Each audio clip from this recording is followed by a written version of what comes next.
I'm pushing up. Rotate. No, they're rotating back. They're rotating back. You're gonna go. Just rotate, guys. Just rotate. Give it up. Just give it up. Nice. Rotate.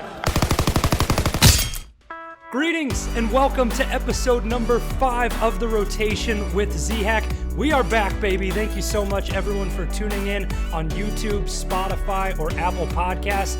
Pretty much anywhere you can type the Rotation with Zhack into a search bar, you'll come across us. Share it with your friends, your family, anyone you play Call of Duty with, because this is our spot to converse and talk about the Call of Duty League. And I have all the intentions to do that, bring some hot takes to you today. I know I've been on a bit of a hiatus, and listen, I've been a busy bee. I gotta put this roof over my head. I gotta be able to feed Murph right there, so I've been working. I've had play-by-play games to call. I've been working at the golf course full-time, so I'm sorry. I apologize that I haven't found the time yet to get back to the podcast, but guess what? Saturday, the 6th of March, we're in the midst of the first major of the CDL season. We're going to break it all down. We're going to talk about some crazy stuff that's happened in the past. Hint, Astro, hint, more GAs. We got so much content to unwind, so why not hop straight into some first blood here? Let's do it. The first blood for this week's episode. I enjoyed the Super Week format a lot. I may have enjoyed the Super Week format a little bit too much, and now my expectations are set that high. If you all missed it or were living under a rock, something like that, basically the story behind Super Week is all of the Call of Duty League, like 60-70% of the players, they have moved to Texas, okay? We know Texas got that huge, crazy, snowstorm and all this stuff that they weren't prepared for, they weren't ready for. They lost power, they lost internet, people couldn't shower. I mean, these guys in the Call of Duty League, they probably don't shower anyways. They're just sweating all over their chairs, going crazy, grinding for hours upon hours. But that's beside the point. What that forced us to do is they couldn't play the regular matches that were scheduled for that week in the CDL. So we got a double down. We clumped in, I think it was the week 2 and week 3 matches. That made a super week, baby. And I couldn't get enough of it. It's just like back in the day in the CWL or MLG when teams were playing multiple matches a day in pool play. Then you do that, you get seated, you go into the bracket, and you're going straight 8 hours on a Saturday and Sunday to make a loser's bracket run. And we are just injecting content into our veins consistently. I just get Call of Duty here. Oh, there's a side station. Oh my God, who just beat who? Wow, that's an upset optic into the loser's bracket. They got to make a run against E United. They're going to meet up in the finals. And it's just all of those storylines just wrapping around your head and make you crazy and enjoying Call of Duty and have your eyes glued to a screen. That's what we need. And that's what Super Week gave us in the CDL. My opinion is the more, the merrier. The more amount of matches that we have the opportunity to play, give us an abundance of them. Throw everything at me and let teams play multiple games in a day to keep us entertained and them at the highest competitive level. You look at like the first week of this season on like Thursday and Friday, we're playing 2 matches. You know how hard that is as a fan?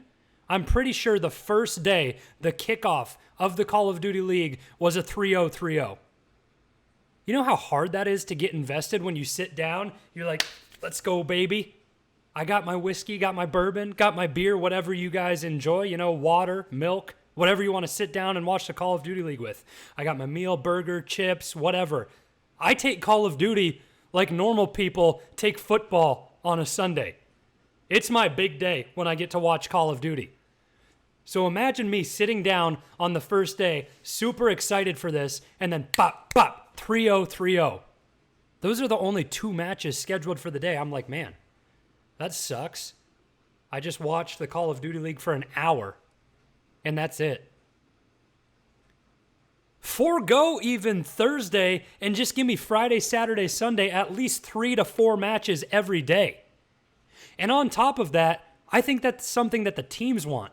Now, I know you may not be able to just adopt that format right away because we'll see it in the major. I'm recording this podcast on Saturday the 6th, and today we have a slate of matches where there's 2 to start, and then the results of those matches produce the final matches of who's playing in the loser's bracket, who will be in the winner's bracket, and what those 2 matchups will look like. That means teams will get to play multiple times in the same day, which is what we need. That's what we got back in the day in the CWL and MLG days. And I think that players would appreciate that as well, because it's really, really hard, in my opinion, just as a competitor, not even just in Call of Duty, but sports in general. Like, if you don't bring your best stuff out of the gates off rip, you could get upset. You could be at a disadvantage. You could lose a game or a match that you're not supposed to, and that could put you on the back burner. It's like, oh shit, I have to fight back now. So for example, when these teams are just playing one match a day, you know, if it's Optic versus Empire and they square up against each other on a Thursday or Friday, and this is big for, you know, I know obviously they weren't in the same group at this stage. They were in, one was in A, one was in B, but if even in the major here, they're facing off against each other in one match. It's like, that's the match they play. Then they go home, go to bed. It's like, whoa, we just lost or we just won. We got to go over VOD. We got to do this. That's tough. I know they can scrim and stuff and shoot bots to get warmed up, but it's a lot better if you give teams the opportunity of, I know everyone won't be able to have it, but multiple matches. It's like, yeah, start me off, you know, it's going to be Paris Legion versus London Royal Ravens. Bam, those two go. Next match, you get Gorillas versus Rocker, and then the next one, Paris plays somebody else again. That way, these guys are warmed up. They're in the heat of the moment in the competition, and they're like, okay, we got our first match in. We got that playing underneath our belt. Let's get into it. These regular league matches that they're playing for seeding and for those 10 points if they win it, I mean, that's tough because a lot is on the line. You have to be warmed up somehow. I don't know if you're probably going to scrim another team who's not playing that day, and you're going to play a couple rotations against them to get warmed up for your one match that day. But it'd be so much better if you could do that in the morning, and then after that, set up into your first match, and then you play your second match. That way, you have the opportunity to go after a couple things. It maintains the highest competitive level, because at the start of a match, if someone's not hot, and it's like, oh man, we just got smoked in hardpoint, we're at a deficit already. That's tough. So you really have to focus, these teams do, on getting warmed up beforehand. You have to make sure you have those scrims scheduled, and I know, they're all professionals, they're all in the Call of Duty League. This is the process that they do. It's like if we were on LAN, you would have guys show up hours early to the venue and shoot bots, and then when the other players roll in, they're like, yo, let's get a scrim in. We play first on main stage. So they're kind of doing that online. They scrim against each other. But I'm just saying, even more so for a viewer, give us more than 2 matches in a day. At least 3 should be the bare minimum. Super Week was incredible. Monday to Sunday, we got matches. And we were hitting 3 or 4 matches a day. That's like 3 hours of coverage.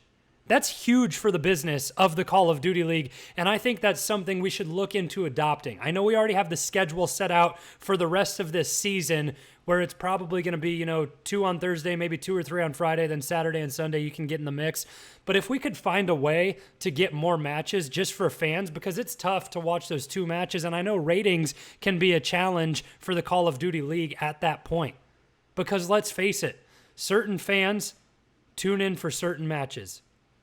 It's not every day you're going to have the highest viewership when you have Gorillas versus Surge. Of course, you're going to draw more eyeballs when it's FaZe Empire, FaZe Thieves, Optic Empire, Optic Thieves, Optic FaZe. When you have those teams who have built those big fan bases and they can compete and they're winning and they're in the top tier of their bracket and the group, yeah, those are going to draw more eyes. But think about if you have 3 or 4 matches and they're mixed into the day. Maybe you start off with, Minnesota Rocker, still a solid team, versus New York Subliners. That's a match that'll draw you your 10, 20, 30,000 viewers. But then also on top of that, if scheduled afterwards, you have Empire playing someone, some of their fans may show up early and say, oh, yeah, I'll catch the back end of this Rocker and NYSL match. Then you're building your viewership. I'm just trying to help the Call of Duty League here because I want to make it as big as it can be. That's something that's important to me. I love this esport. Like, it's my passion. At the end of the day, I sit down to do this because I love it. I love to talk about it. I love everything about the Call of Duty League. Plain and simple. They're doing great by adding viewership rewards, like, charms and calling cards and all that good stuff, but we can take it to the next level, I think. that's my first blood take. I enjoyed Super Week. I want to see some sort of that format adopted into the future. Now that we got that out of the way, we got to get rocking and rolling because we have a lot to unpack. And I mean, we have matches starting in a little bit. I've checked my watch like 4 times today. Don't let me scare you. I have to go to work eventually at some point today, so I'm making sure I'm not late and I don't get fired, all right? That's why I keep checking my watch, make sure I have all that set.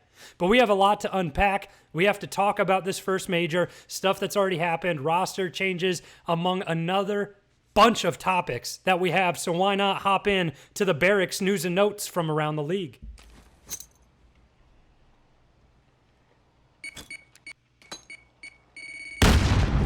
I want to touch on a controversial topic that had been brought up, and I think it was from Crim6, maybe, up to a week ago now.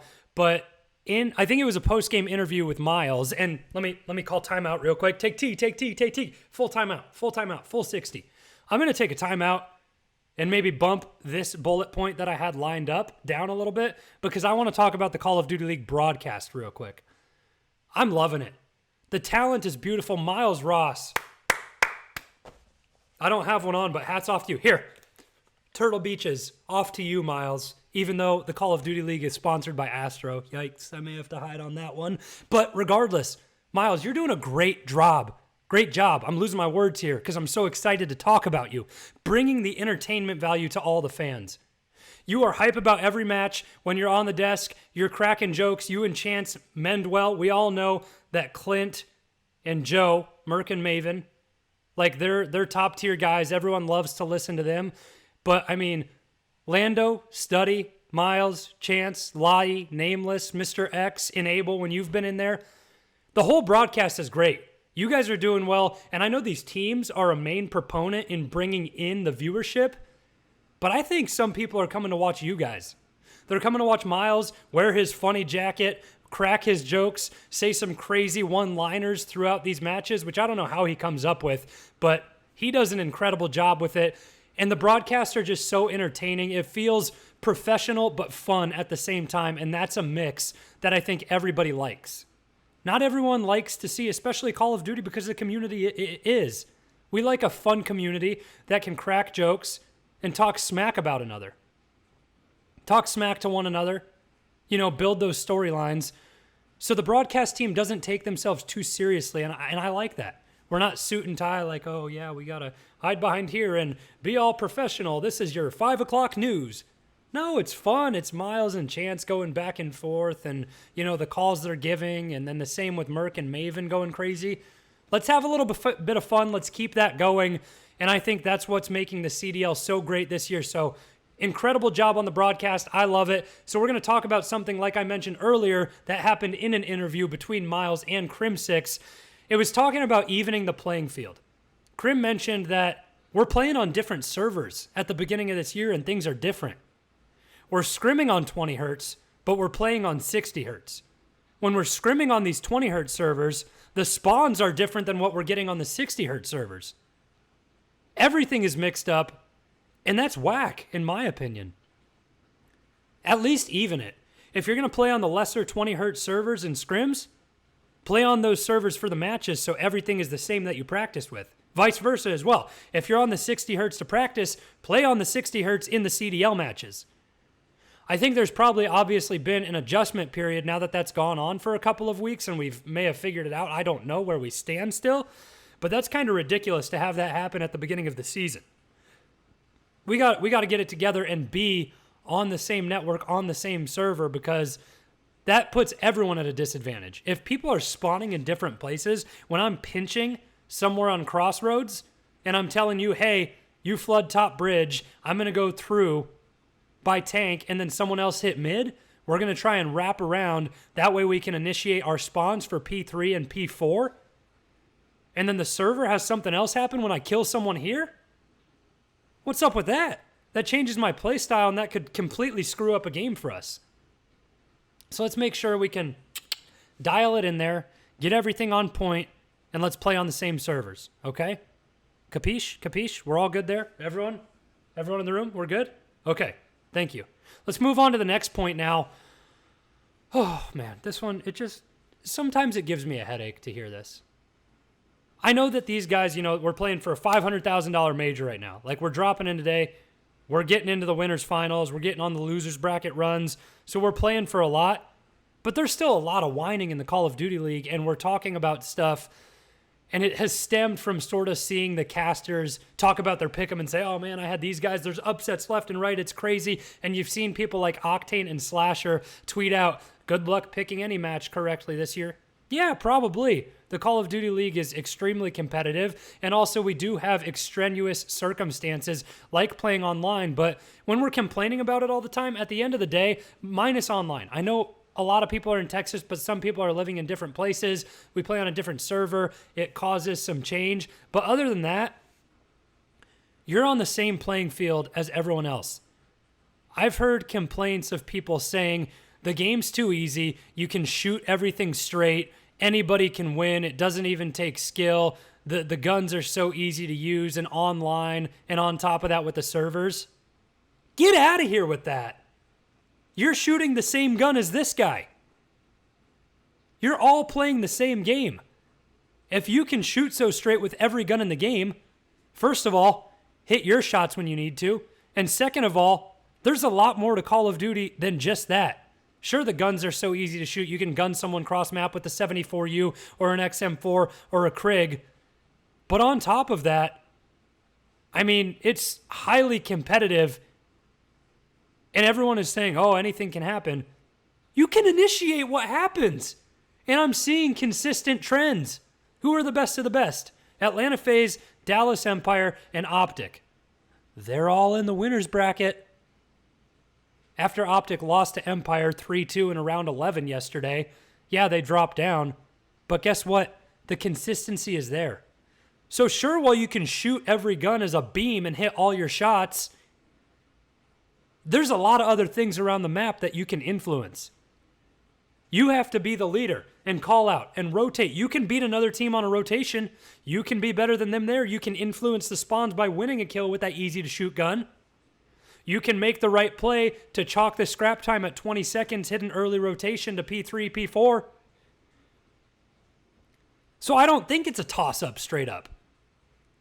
I think that the best teams who have the best strategies and can be the most disciplined, they're going to put themselves at an advantage, and we're probably going to see it as we have stay consistent, where those teams who do that and are the best at that are going to win.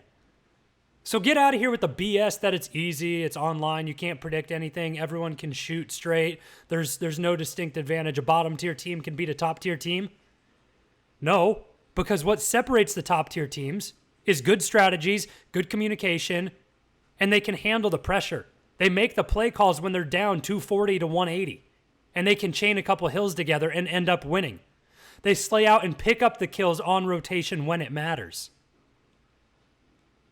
So everyone's saying it's so easy and there's no true skill gap or this or that. I mean, that's a load of BS to me, in my opinion. You're still the one that controls the match as the player. You're making the calls. Your team needs to be in the right spot at the right time. You know the game, influence the spawns, play certain points, and be better. I'm done with the excuses. If we were on LAN, would I be hearing these excuses? I don't know. But we're not there. You have to live in the present with the current situation that we have. Once we get back to LAN, if you're still telling me the gun just did shoot so straight and that's why we lost, no.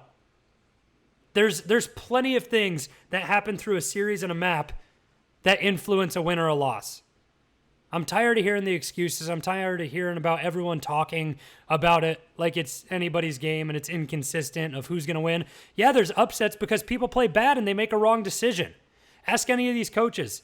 Ask Crowder from FaZe. He talks about it on Hardpoints. He said, yeah, when you make mistakes, you're going to get punished.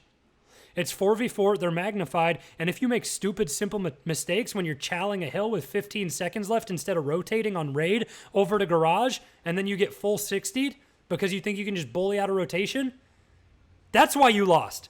Not because you're online and someone can shoot the gun just as straight as you. It's because you made a mistake.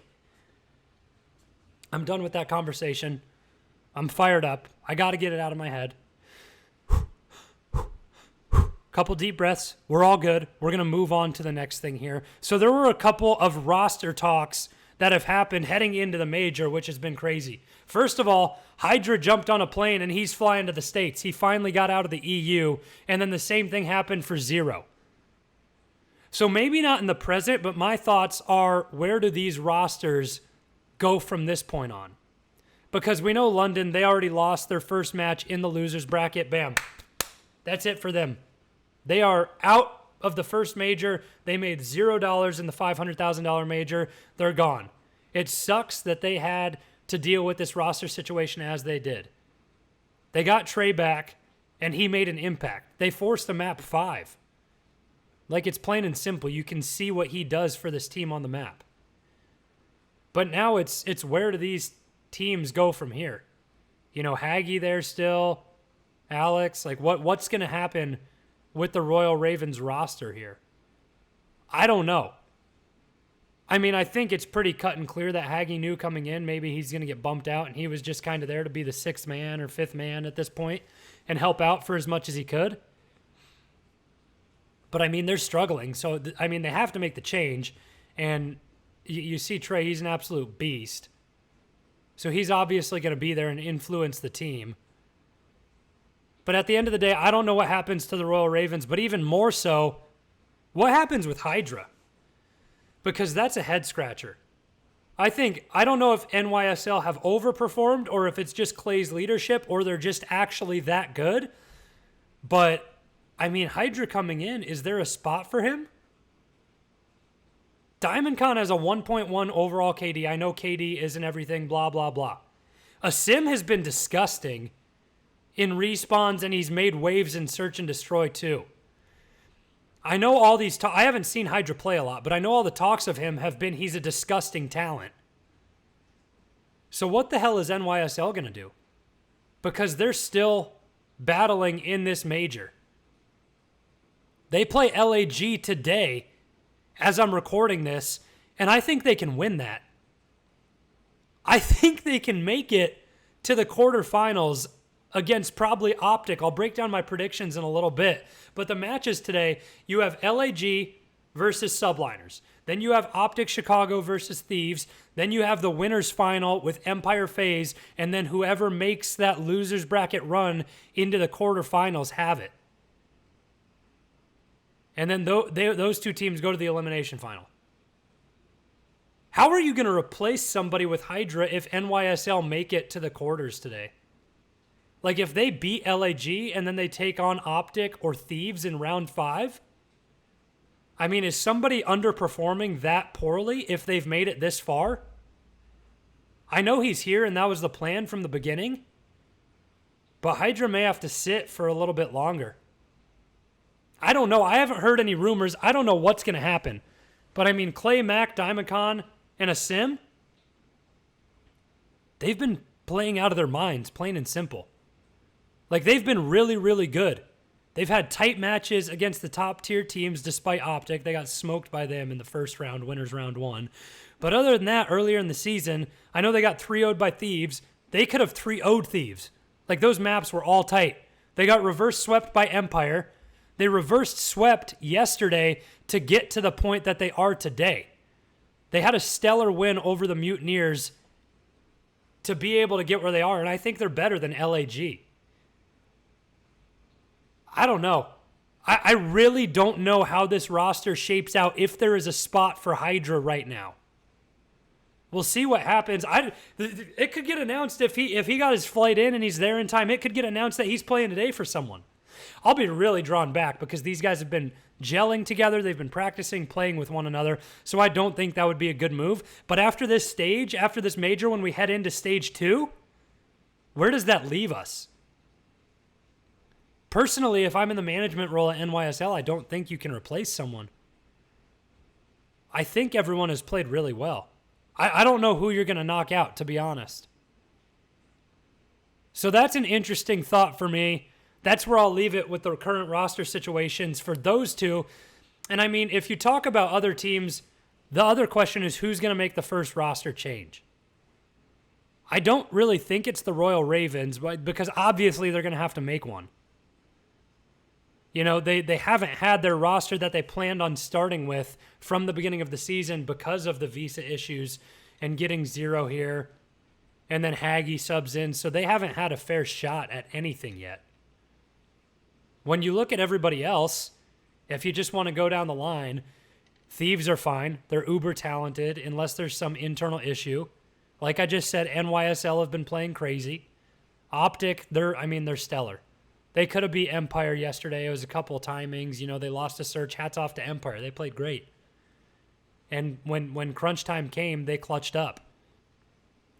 Empire's not going to make a change. Optic won't make a change. FaZe won't make a change. Mutineers already made a change to start the season by getting rid of Havoc. Neptune has played out of his mind. I love Havoc. I love the player he is. I love an impact he makes on the map, especially in S&D. But Neptune has clutched up. We saw him ace 1v4 checkmate. Like he's making those big plays, and that's the role he needed to step into. So that boils it down. The two teams where I think a roster change could be imminent in the near future, maybe not right now. I mean, it sticks with Seattle and Ultra. I think Seattle is probably the clear-cut favorite. And I know those boys talking on hard points. Shout out to the Break Time boys, that squad. Merck touched on it on that podcast. He said Seattle is the one team who hasn't tried fresh young talent. There's plenty to pick from in the challenger scene. Paul X, Zaptius, these guys from the NYSL Academy. Like, they're all top-tier players waiting for their shot in the CDL. I don't know if everyone's had a fair shot on Seattle. Like, Looney, we saw him this past week against Florida. Like, him single-handedly, he made some big plays to keep them in that series and get that one-map win in the 3-1 that they lost. So Looney played well. He's a good leader. I mean, Gunless and Octane, I feel like that's the strong suit of their team is in the AR category. But we know how good Pristini can be. And I feel bad for Pristini because from the media and the critics like myself, he catches a lot of the flack. Because he is the one player that can underperform because he's such an emotional player. But at the same time, he's the person that could pop off and win you a tournament. Like when he has all his eggs in a row, eggs in a basket, and his shit together, Pristini can change the course of a game. But the thing is, like, if Seattle keep underperforming and losing, like them and Royal Ravens are bottom tier teams right now. If those two teams, like if they keep on losing, I feel like one of them are going to have to make a roster change. Oh, I love espresso in the morning. But Seattle Surge, I think they're the clear-cut favorite for that first roster change, but then you have to ask when. Is it after this first major because they lost and didn't really bode well in the standings this season? I mean, is that the case that you're looking for? Is it going to be halfway through the second stage if they continue to underperform? Is it going to be after the stage 2 major? Like, the season is upon us. It's coming quick. Their maps, I mean, they got 3-0'd, 3-0'd, 3-2, 3-1, 3-1, and then they beat London 3-2. So they beat another one of the worst teams in the league. They're certainly struggling in respawns. They're 0-6 in control, 3-7 in hardpoint, and S&D is their best mode. They're 500, 4-4. I mean, you look at everyone in respawns. I know the fans love to do this. You can't do this, okay? I'm just going to do it for your sake because I know fans like to do this. That's the only reason I am stating this right now. Fans care about KD. Let me drill it into your head real quick. KD is not all that matters. Players have a lot of intangibles. There's a lot more behind the scenes that happens and moves that they make and the role that they step into that changes things. Because if you're looking strictly at KD for the Seattle Surge, Pristini has a .85 in hardpoint. You could sit there as a fan and say he's ass, get rid of him. He's the entry man. He's the sub player, and when they're not winning rotations and they have to break into a hill, it's like the meme. Pristini is literally the meme. Ah, shit, here we go again. Where he just has to run into a hill, bait his life, or get a kill, and then someone else follows him up. It's not always his fault that he has a .85 KD. I know he's the first one that people highlight and look at to say the roster change, like that's where it's going to happen. He has that .85 in hardpoint. 0.79 in S&D, and a 0.73 in control. If you're looking straight at kill death, which doesn't matter all the way, like he's in the pro league, he can make plays. But looking at all that stuff, like right now, that's the replacement that fans want to see. I don't know if I agree with it, but I do think Seattle need to make a change somewhere. They haven't won. Plain and simple. Back to MW. They didn't win. They brought a full different squad in. They were confident with a bunch of veterans. They still haven't won. There's still time to figure it out. I know some teams learn the game slower than another, but talking about roster changes, I think that's the first one that's going to happen. And I know I touched on Toronto as well. I don't think it's as urgent for them, but I think there's sort of that point where they're in a lull period, where they hover around that 4-5, 5-6, overall seed. But they have potential where they could be like a 1-2, 2-3 team. I know they had a lot of tight matches. They lost a 3-2, a 3-2, and then they won 2 3-2s. So them, I think you would take a little bit more time with. Search and Destroy, they haven't been the best team. They're 2-6 in Control, 6-6 in Search. So Control has clearly been their worst game mode overall. I don't know if Ultra need to make a change. If the trends continue where they're losing the tight maps and stuff is happening into the second stage, then I think you could raise some red flags and some warning signs. But for now, I think it's the Seattle Surge who will be the first to make a roster change.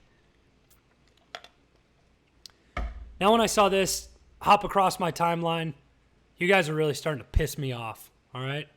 Plain and simple, okay? Europe have made the play where they have GA'd the XM4. I talked about it at the beginning of the year. I thought when we started Cold War, we had been set up to have the most balance between everything. I thought the Krig was viable, the AK-47 was viable, the XM4 was viable, the MP5 and the AK-74U were viable. We were going to have situation to situation where players were using different guns, different classes. It was going to be lit. Now we've GA'd everything and we're trying to get rid of the XM4. I don't get it. The 74U is really strong. Like the 74U can gun you off a heady cross map on checkmate. I've seen some of you guys in my mentions on Twitter saying, oh, you're an idiot. No, it can't. Yes, it can. There's always going to be something OP. If you have ARs running around with just the Krig when they don't have that hybrid gun like the XM4, as in Black Ops 4, I'll go back to, the XM4 is the Maddox. And the Krig was the ICR. Okay? That's where we are right now. You need that hybrid AR to have speed, but also the M4, you can win those long-range fights with it still. If you're in tight quarters with a Krig against a 74U, you're getting smoked 10 times out of 10. If we don't have the XM4, we're going to have just long sight lines for ARs. They can't do much in a hill until they pick up a kill and then scoop someone's 74U. At that point, we may see 3 74Us and 1 Krig. I hope in the CDL we don't GA the XM4, man. I get that it's strong, it beams, it's a laser, yeah, it's powerful, it can kill you up close too. But if we're just running around with a Krig and a 74U, what the hell are we doing? Oh, I don't know, man. I want to hear what you guys say. Hit me up on Twitter at Zhack16, ZHACK16. Also in the YouTube comments. If you're listening on Spotify, go over to YouTube, Zach Warhack, ZACHWORHACK. It's the Rotation with Zhack. You can find it any of those ways. Let me know what you think, but the GAs are crazy. Talking about GAs, we got to fix snipers and smokes. I talked about it before, but S&D has been kind of painful to watch. And it's been painful to watch because teams are sucking and throwing away big advantages. Like, I'm scratching my head at home. I know I've never been a pro player, and I'm like an analyst and a caster.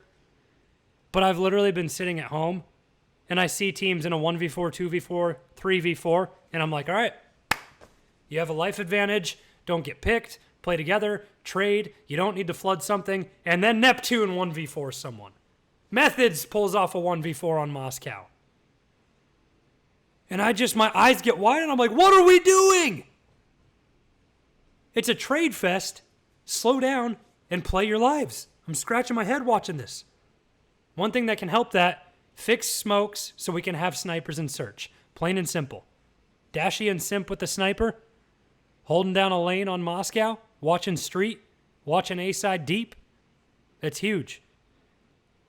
Garrison S&D, we're looking over mid with the sniper. Pop a smoke, I hit you through the smoke. Oh!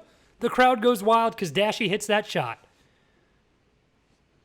If that gets fixed, it makes Search and Destroy more bearable to watch, but I'm not going to excuse teams in the fact that, what have you been doing? Like, there have been some bad situations. I talked about it earlier on in the podcast. I think it was episode 2 or episode 3, where Tupac and Teddy Rex and these guys who are prominent in the Search and Destroy community have tweeted out and said, man, what the hell are teams doing? I'm watching you throw away a 2v4. All you have to do is sit back and play the bomb, trade your lives, and you win that round. Instead, you're ego challenged because you want to pad the stats. You could literally take your scuff right here, your scuff impact. Shout out Scuff Gaming. The Rotation with Zhack. I don't see any logos up there, so if you guys want to sponsor the podcast, I'm an open door, okay? But anyways, you're in a 2v4 here, okay? Okay. Yeah, we got a 2v4, okay? One of them's B. I spotted him B, spotted him B, spotted him B. They have to plant. There's 30 seconds left. Go like this. Put your scuff down, hands behind your head. Don't throw your life away in a 2v4. Play the numbers. You could be better off not doing anything at all than going to challenge someone and having them even up the life advantage. You win S&D on life advantage. If you're in a 2v4, trade your lives, hit your shots, you win. I know there's deeper strategies and meanings in those tight rounds, but in the ones that teams are throwing away, I'm stuck thinking, what the hell? I don't know how no one's hired Tupac yet to come in and say, listen, I'm your S&D coach. This is what we're doing. And then have him take over. Tupac is one of the brightest minds. He's won plenty of high roller S&D tournaments from way back in the day. Black Ops 3, you know, he was playing him, Teddy Rex, he had his squad. All these guys have played separate together in these huge tournaments. They have brilliant search and destroy minds. Throw your egos out the door because I know all these pros are like, oh, puff my chest. I know what I'm doing. I'm good at S&D. I'm godlike. You've won 20% of your searches. No, you're not. Let Tupac come in. Let him just do a VOD review with you and say, yo, listen, you threw your lives away here. Don't do that. And then also let him build strats for you that are deep and more methodical. You'll become one of the best S&D teams in the league, in my opinion. Let Tupac do that. Let him even put together a group of guys to scrim against you and put these crazy, wacky strats together to make you a better team. I don't know how teams haven't done it yet. I'm sorry. I get passionate. I love Call of Duty. I'm upset. Somebody hire Tupac. Shout out to Tupac. All right. Next up, I mean, we're going to... I want to get into the major, and I don't want to make this too long for you guys, so we want to talk about that. Real quick, if you didn't see Hastro and Thieves controversy, everyone talking shit online, on Twitter, like, just go look at it. Basically what happened way back in the day, Hastro said, I build my brand off winning, not selling hoodies. That was a shot at 100 Thieves. So that happened. Then Empire gave 100 Thieves a hot 3-0. Hastro said, yeah, you're all quiet now, 100 Thieves. And then out of left field, just boom, flying in. Courage throws shots. Thorin from the CSGO community throws shots. Everyone's just up in a blaze on Twitter fighting each other. That's what makes the COD community what it is, though. I love it. Some people I feel like didn't even have a place in that conversation. It's like, yo, what the hell are you talking about? You're bringing up beef from 4 years ago? Settle down. That should be squashed by now.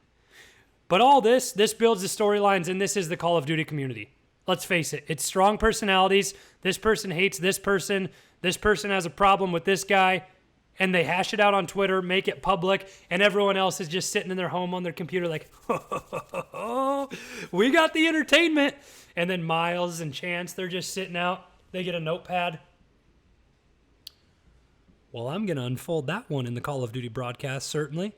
Like, we love the beef in the Call of Duty League. I don't think it's anything crazy. Like, we're all adults here. Everyone suck it up. It was funny. We went back and forth. People apologized. Settle down, okay?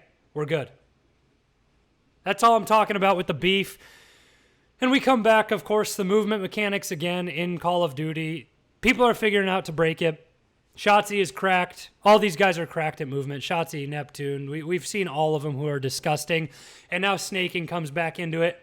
If you don't know what snaking is, it basically, you can break a camera by sitting behind a head glitch, going prone, and then standing up. I'll show you what it looks like. So you're watching against me, and I'm going to show you how to snake real quick, okay? So this is what you'll see. I got my gun right here, this chair. It's my heady. I'm laying down.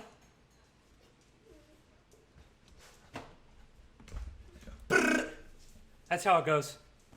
That's what snaking looks like. You know, I can just do a crouch, up and down. You have no chance to hit my head ever, and I'm just going to come up. I can shoulder peek you, get information, and then ultimately fry you.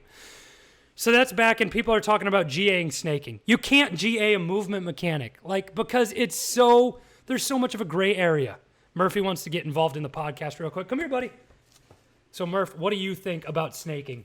I think, in my opinion, you can't GA a movement mechanic because at the end of the day, you can't tell when someone's trying to do it intentionally and when someone's not trying to do it. Thank you for your input, sir. I appreciate it so much. Shout out to Murphy, everyone. This is my best friend right here. All right, buddy, get down. We got to keep talking to everyone on the Rotation with Zhack. So like Murphy and I were just discussing, it's too hard to tell. Like, if I'm getting shot at, my initial reaction is going to be, oh, I got to duck behind cover. But then if I choose to come up and rechow and someone's like, whoa, he's snaking, then for the rest of the match, their whole team is just do. And then that just blows everything out of proportions. People are pissed off. Egos are in the way. And that ruins competitive integrity. It sucks that the advanced movement mechanics have come this far because that's how stuff like that happens. With sliding, slide canceling, the quick crouching, that allows something like snaking to happen. Go back to a dolphin dive where all you can do, you can just belly flop. And then that eliminates that. You can still maybe crouch stand, maybe make the crouching animation slower to come up. Or I'm not taking credit for this one right here because Crowder said it. He said maybe give crouch fatigue. Like, that's a way to fix it. So after maybe you do it a couple times, your guy comes up, and then to go back down, he's a little bit slower. So that way you can get your head picked off if you're behind a heady. Like, that could be a viable, solution to the problem. But then that's something that the devs have to get into, and I don't know if they're going to be able to work that out. So that's tough. I think what we really need to see is just bring us back to jetpacks. I love jetpack COD, man. Give us AW2. I know it's already been leaked. We're getting another World War II. But Infinite Warfare, I know snaking was a challenge there. Splice won like a whole tournament snaking. But the jetpacks, like the advanced movement, if you're going to do it, do it. Make it like crazy advanced movement where you can fly through the sky, wall run and stuff like that, because you can't break movement when you're in midair, wall jumping and flying around. Then I'm not going to be able to snake a heady on the ground if I'm in midair. So the way to solve snaking is just bring back jetpacks. But as far as GAing it, there's no way to do it. Like, there's not a setting to GA advanced movement, and it's just like I mentioned time and time again, it's a gray area. You can't prove that somebody's intentionally doing it, and resulting in that, you can't ban it. But then you don't know if players are just going to abuse it and say, well, he snaked me, I'm snaking him, and then that's happening, the entire match we're just snaking. That's no good. We can't have it happen. We got to watch out for that. But, I mean, it's just, we're going to go round and round with this conversation, and that's a controversy, again, in the CDL. I think I've broken down all the scenarios that have happened since you guys last saw me. I know it's been a couple weeks. Once again, I apologize. I've been busy. Now, let's go in, and I'm going to change my screen over here. We're going to hop in to what we see with the bracket, and we're going to break down these matches as they've sort of occurred so far. So we're going to bring up that screen here in transition. This is where the bracket stands. So I think, hindsight 2020, I don't know if we're going to talk about the past too much, but we'll highlight Optic 3-0 over Subliners. I thought that was going to be a lot tighter. By the way, I'll tell you what my bracket predictions were. I had Optic winning that. I think I had it 3-1, though. And then Gorillas versus Thieves. I don't think anybody really saw Gorillas winning that. I mean, I know on the podcast, I think Nameless and John, they had it. Wow, I'm blanking right now. They had it 3-0 in favor of Thieves. And it was like, yeah, I thought that too. Down into the losers bracket, people were saying Surge could have won. I took Mutineers. I thought they had it in them. But then in the next round up there, we'll get to. Sorry, I was getting ahead of myself there. Ultra over Ravens. I had that, especially with the roster change of just getting 0 in. Like, there's going to be complications there. So them making that a 3-2 in and of itself was like insane. Other than that, I did think Paris were going to beat Mutineers, and honestly, it was a 3-1, but they had the chance to. That was a really tight series, and there was a hard point that they just threw away at the end, and I mean, all those maps were tight. The S&D started off good for Paris, and then Mutineers just brought it back. Rocker Ultra, I'm upset about that one. I literally saw that match going the exact way that it did, except the Rocker, let's bring up this screen real quick, just to kind of get onto it here. So let's find Minnesota here. Shout out Breaking Point GG as well for you guys who haven't used it. Let's hop into Minnesota here. Look at their S&D. They were 6-1 coming into this match, or sorry, 5-1 coming into this match. I had this series playing out exactly like it did. I had it going 3-2, but Rocker, clearly we're going to win the S&D. Nope. Ultra stomped them in the final S&D, and hats off to them. Like, kudos to those guys. They played well. Kleenex and Cammy were gross methods. He's always going to be cooking it up. And, I mean, that's just how the cookie crumbles. By the way, when I talk about methods cooking it up, I need to talk to all the casters in the CDL real quick. We got to figure out nicknames. I'm coming back on screen here for this. To all the casters in the CDL, we got to get on the same page with nicknames, okay? Because I love it. Chef Zinni, Chef Tony, that's methods. Yeah, we all know it. But I'm getting so confused because we're calling TJ the Iceman. We're calling Accuracy the Iceman. Who's the Iceman? Okay? Do we need to make them 1v1 on Rust, MW2, to see who gets the nickname? Where the hell did Lamar become the Iceman? I've never heard it. Can we get the nicknames straight, please? One person per name. You can't have two Icemans. All right? Thank you. We're back. Let's go back into the bracket. Let's break it down again. And we're going to move on. Into the next part of the winners round. Empire Optic, I had it 3-2 in favor of Empire. I was one of the lone Rangers who picked it. Optic made it really tight. Like, that was a fun-ass series to watch. Imagine if that was on LAN. Imagine if that was on LAN. Everyone would have been standing. The crowd would have been going mental. Like, that is what we live for. That's the Call of Duty situation that we all know and love. I know we can't be on LAN. When we get back there and fans are allowed, that's the matchup I want to see. That's something I want to happen. A 3-2 between those two. Everyone will be going crazy. It'll be ballistic. Okay? And to make it even better, let's have it at Anaheim. Shout out Hilton Bar. Let's go! But that match was crazy. I had Empire moving on FaZe 3-0 in Gorillas. I thought it was going to be FaZe versus Thieves. I had FaZe winning that matchup 3-1 anyway. But yeah, I think that, the 3-0 was pretty easy to tell over LAG. Just the way those two teams matched up against one another. I think that's how a lot of people had it. So my winter finals, I had perfect. Sorry, I'm parched. Down to the losers round now. I had Legion beating Mutineers, but then I had NYSL winning that matchup. So NYSL pulled off a huge reverse sweep yesterday, and that's why I'm so confused about how they're going to make a roster change, because everyone's popping off. Diamond Khan, he made huge plays in Search and Destroy. Like, must-win gunfights, he came in clutch as a rookie. That's huge. That proves a lot. Asim has been playing great. Like, you can't bench him. It's plain and simple. And then Clayster and Mac, like, this team is gelling well together. So they win there, and then the bottom now, Thieves 3-0 Ultra. Ultra made a good run, but, I mean, you knew Thieves were going to be pissed off going into that matchup. They were thinking, how the hell did we lose to LAG? No disrespect to LAG. Like, those guys are a good squad.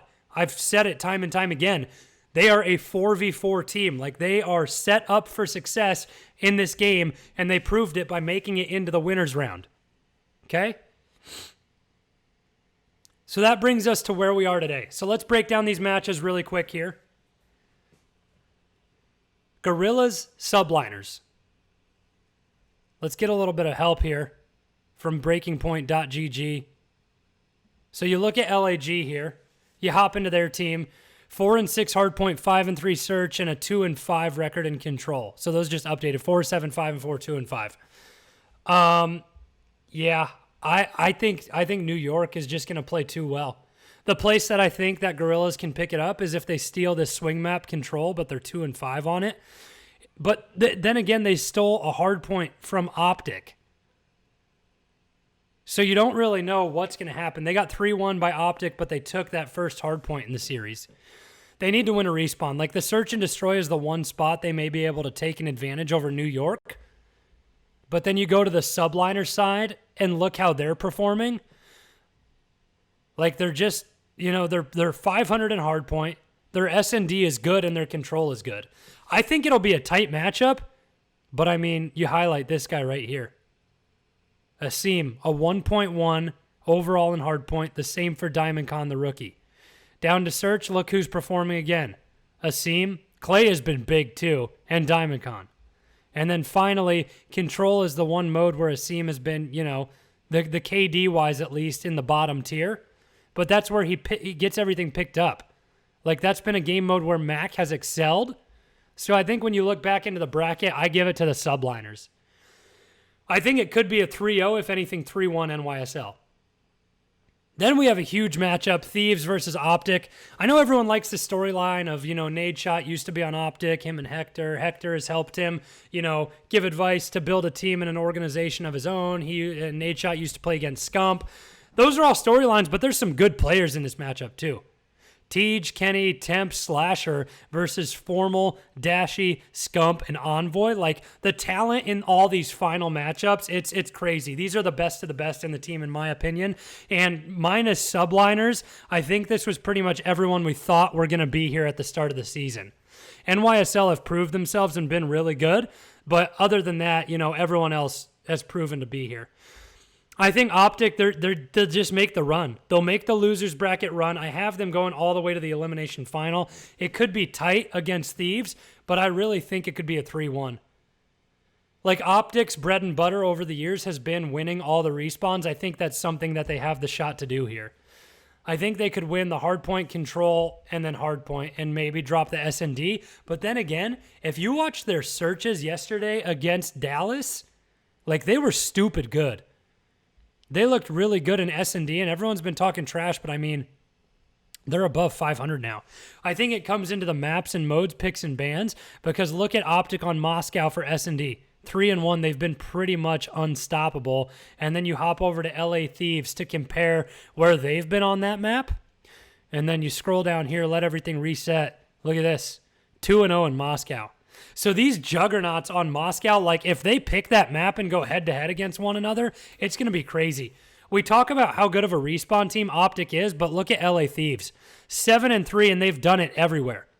They're 0-1 on raid, so if Optic can somehow get that pick and bring it to raid, like, that would be good. But you don't want to play them on Gary, because Garrison has been Optic's weakest hardpoint.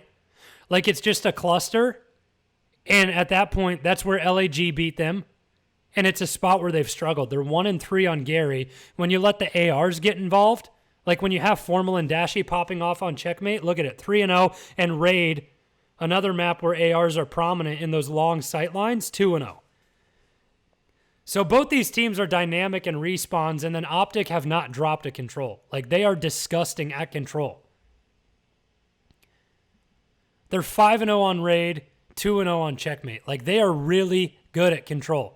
They're probably going to beat Thieves there. A hard point could be a toss-up. So, I mean, I know I said maybe a 3-1 where Optic win all three respawns, but, I mean, I think Optic are going to win. But going back into it now, we might see another 3-2. I know everyone picks 3-2s for fun. It's like, ooh, we want to see a 3-2, 3-2.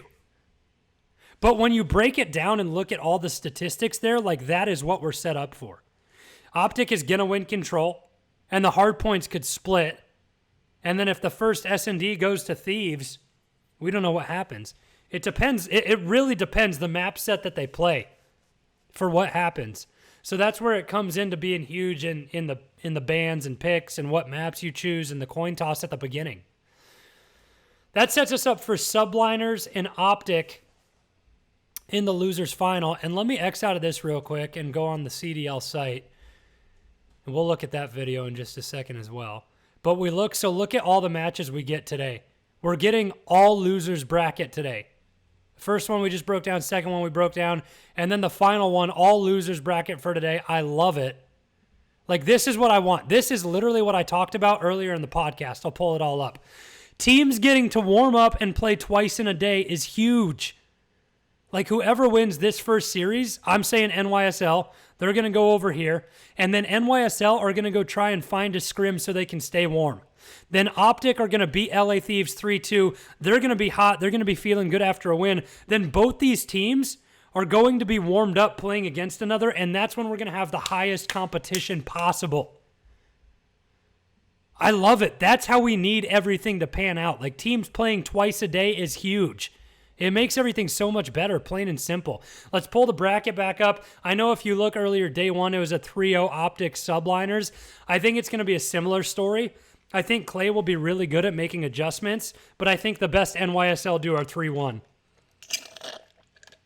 Optic are going to win, and they're going to make it to the losers final, in my opinion. That's just the way the cookie crumbles. Like, they spit on NYSL in that first round, winners round. Like, plain and simple. You can't deny it. You can't back it out. You can't say you got unlucky or things happened. Like, Optic were better.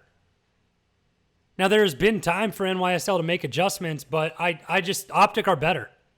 That's my opinion. They're just a better team right now. 3-1 or 3-0 Optic is what I'll say. I'll say, man, I mean, I think to end the day, it could be another hot 3-0. It depends how much momentum NYSL have coming out of that first series. Like, if they dominate against LAG and they're feeling good, then I think they could, have some ego going in against Optic, and it could be 3-1. I think, like, that's the deciding factor. It's either 3-0 or 3-1 Optic win it. Then we bust into tomorrow, Empire FaZe. Like, that's going to be just juggernauts throwing haymakers at one another. I think Empire, like, they have the experience already in this first $500,000 major of the final match. Their first one they play against Optic goes the distance, and we see the clutch gene. Like, they almost choked that final search in round 11. Hook had streaks, and he used the artillery towards the end. It didn't pick up anything, and Optic, like, wasted it from him. And then we had an even Stevens round 11 where it just came down to a couple big kills for Empire. They have that clutch factor, and I think that's what it comes down to against FaZe also. If you break it down here real quickly, I think it's going to go the distance 3-2, but I have Dallas winning. Like, they clutch up there in that final search and destroy against Optic, and it's just the kind of team they are. Like, everyone on this roster can dominate and step into their role when they need to. I think right now, Hugh is literally the best player in the game. Like, hands down. He has a 1.18 in hardpoint. He makes the right plays in search, even though they all have a negative KD. Look at their win-loss. So that's where it shows that KD doesn't matter. It's about when you find the kills and the plays you make. Sorry, my bad. Chalk it. Looking at the wrong thing. That was kills per round. So KD, like I said, Hugh is the best in the game. I was confused when I just said he had a 0.8. I was like, wait, he went like 10-1 yesterday. Hugh he's literally the best in the game. 1.3, 1.8, and then you look at control, he has a 1.2. Like, he just knows this game better than anyone else, and Dallas are really, really good. Like, 7-3, they're winning a majority of their hard points. They're winning their search and destroys, and the swing map control, like, they have a positive record in. They've only played Raid and Garrison, so I think if you can force them onto, like, a checkmate, then you could have a chance. I think that's what Optic need to do if they face them again in this tournament, but Thieves should try it too. Sorry, not Thieves, FaZe. So then we go over to Atlanta FaZe to compare them. Like, they're really, really good at search and destroy and hardpoint. Like, it's going to be so tight. Even if FaZe force the checkmate control, like, they're 0-1 in that mode. 7-3 and 7-1. The way you have this going, like, you think that it's going to have to be almost a 3-1 from Empire to get it done. Like the hard point, both teams are right there, 7-3 apiece. Search and Destroy, Atlanta FaZe are disgusting, and the swing map is where it comes in. Like if you split the hard points, Atlanta FaZe win the first S&D, Dallas take the swing map control, like what the hell is going to happen here? Map 5, I mean, it goes in favor of Atlanta FaZe, and look at them in Search. Like Simp is insane. Like, he picks up first bloods, he flies around the map, and he kills you when you're in a bad spot. I don't really know. So my mind, when I first picked this, in my bracket that I finished, I have FaZe winning. I might change it. Am I allowed to change it? So my initial bracket, I'll tell you what I had. I had Empire winning this one, Optic winning this one, then Optic losing to FaZe in the elimination final, and then it was going to be FaZe Empire in a rematch and Empire win. I don't know. Oh, predictions are hard, man. I think, just looking at how good of a Search team they are, I think FaZe can win this matchup against Empire 3-2, which will then set up E-Classico again, which will be huge. And it'll be Empire versus Optic again in the elimination final after Optic beat NYSL. And that's crazy. That's where I think the adjustments can be made. Optic are going to be pissed off, really want to beat Dallas. And that, like, the setup for the final, no one knows what it's going to be. I don't even want to predict it. I just want to enjoy Call of Duty. You're going to see either Empire FaZe, Empire Optic, FaZe Optic. Like, that's the situations, or Optic Empire. It's crazy. I don't even want to go and predict the championship. Like, oh my gosh, it's just nuts. My gut is telling me, I just feel like Dallas, like if they lose their momentum, if they lose to FaZe today and then go into that elimination final against Optic, they could feel down and then Optic could take advantage of that and then go to the finals. But I think FaZe win. Like in this tournament, I don't know. How do you bet against Optic? You can't. You can't bet against, You can't bet against Optic, but I think FaZe, like on paper, FaZe are the best team statistically right now. I probably have FaZe beating Empire, Optic beating Empire, and then FaZe beating Optic. I'm going to leave it there. That's what I'm saying. That's it. Chalk it, chalk it, chalk it, chalk it, chalk it, chalk it, chalk it. All right. So that's where the bracket looks. We'll give you a final look. Give me your thoughts and opinions. Ooh, we'll give the Call of Duty League a favorite here. Boom! That's a like. So give me your thoughts and opinion on Twitter at ZHack16. It's probably going to be going live after these matches, so we'll probably be at the elimination final tomorrow by the time this gets up. I got to go to work, so I'm probably not going to be able to get it live. So we look at that, and then that's how everything stands for the bracket. I'm going to bring it back here to me on camera as we wrap things up here. We're going to skip over overkill reactions around the Call of Duty League today. I'll talk about those more when the major ends up. So the next episode of the rotation, we'll get back into overkill. I know you guys love that segment. So we'll hop back into overkill next week after things, sort of the rubble settles after the major. And what we're going to do right now Up like flies. is Slasher and temp it's going to be big. Slasher and temp. It is going to be really, really big here. I know you guys are excited for it. So why not do it? Let's just do it. Everybody, you all know what time it is. It is your favorite segment of the rotation with ZHack. Hey, Scumpy, I got a question for you. Who's the best in the game?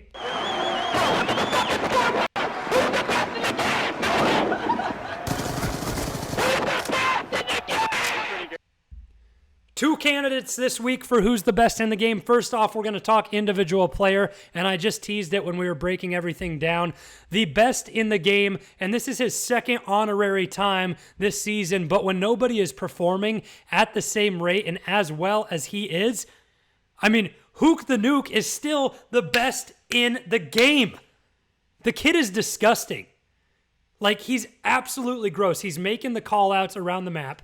He has a 1.31 in Search and Destroy, a 1.18 in Hardpoint, and a 1.21 in Control. Nobody is slaying at the rate that Hugh is. Nobody is picking up streaks in S&D like he is. Like, he's a menace. He is a problem on the map. Hook is the best individual player in the game. Thank you, Scumpy, for introducing that portion of the segment. Now, our second honoree, who's the best in the game? Shall we run it again? Should we bring it back, Scumpy? Why not?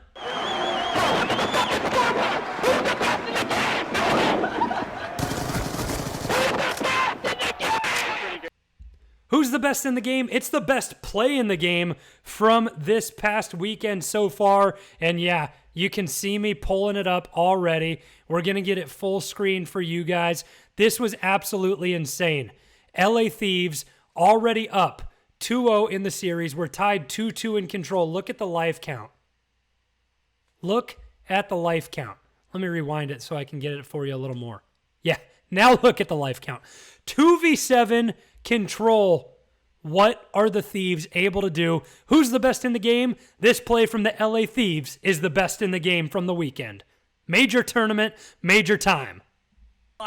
Slasher and Temp, the last two players up. Slasher finds the pick, and it's Temp from the other side who also is able to find one. 4 seconds left. They got to get on the point. They got to get there in time. Slasher and Temp gonna play this one correctly. No response for the other end. Temp is able to find a big one. Can anybody get to the hill? Cammy has to get there, and he does. Cammy with 0.8 on the clock, and Slasher is there to seal the deal. Back and forth, and a huge clutch from Slasher and Temp to close out the game in one of the craziest controls that we have seen on the season. Up like flies. Slasher and Temp, the last two players up. Slasher finds the pick, and it's Temp from the other side who also is able to find one. 4 seconds left. How do you let them pull that off if you're the Toronto Ultra? Slasher and Temp gonna absolutely incredible stuff from the LA Thieves there. That is nuts. That is the best play in the game that we saw from the major tournament so far. I mean, hands down, Hook and LA Thieves, you guys earn best in the game. And that's going to wrap it up for today's episode of The Rotation with Zhack. Thanks so much, everyone, for tuning in. Listen, we're growing the podcast. Make sure you like, subscribe, share, and comment with everyone. We're on Spotify, Apple Podcasts, and YouTube at Zhack16 or The Rotation with Zhack on Spotify. And then as far as YouTube, it's Zach Warhack, ZACHWORHACK. Make sure you find it, watch it, comment, do whatever you got to do. Let's talk, have a discussion. We got some big stuff planned for the future, okay? We got interviews coming, big personalities around the Call of Duty League. We're growing and growing and growing. And like I said, whoever's out there that wants to sponsor the podcast, feel free. I'm all over it. Once again, everyone, thanks so much for tuning into episode 5 of The Rotation with Zhack. Enjoy the rest of Major Weekend number 1. Let me know who you think is going to win. I'm just here to sit back, relax, and enjoy it. Until next time, peace.